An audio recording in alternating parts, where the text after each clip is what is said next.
This is how Aziza Bowser Clark and her husband Jason looked in the early weeks of her pregnancy. It was a picture of absolute joy.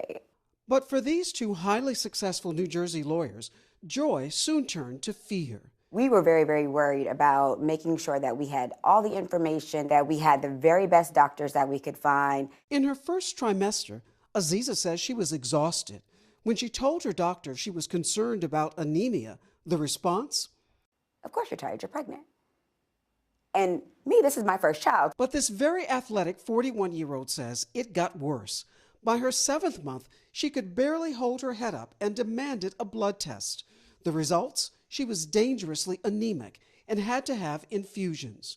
It felt like my throat dropped into my stomach because it was there in concrete that I wasn't imagining this. After 27 hours of labor, doctors abruptly decided on an emergency C-section. Her son was born healthy, but she passed out and spent about 8 days in the hospital recovering. It was traumatic. And she's not alone. A groundbreaking study reveals a disturbing history of unequal care. Researchers analyzed nearly all pregnancies in California over a 9-year period, for the first time factoring in both race and income. The findings? Money didn't matter in maternal health care. And during childbirth, even the richest black women are more likely to die than the poorest white women. Take it as an opportunity. Dr. Camila Phillips is not surprised. What's this about?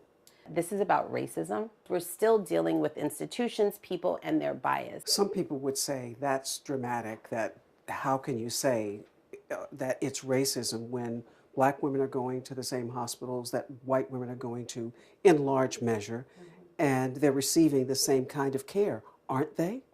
So I would argue that women of color, and in particular black women, are not receiving the same type of care, even in the same institutions. She says some doctors often don't take black women's concerns about their health as seriously as white women's. They're not listening, particularly to women of color. Particularly to women of color, there are terms that often make it into the chart as it relates to black women: difficult, challenging, disruptive. That means early warning signs can be missed, which could lead to negative outcomes.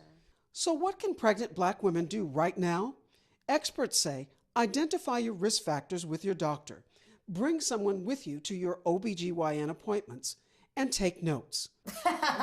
Aziza did all that and still says, My advice for black women who are pregnant: make sure your voice is heard. Hi, sweetie. a powerful message when starting a family.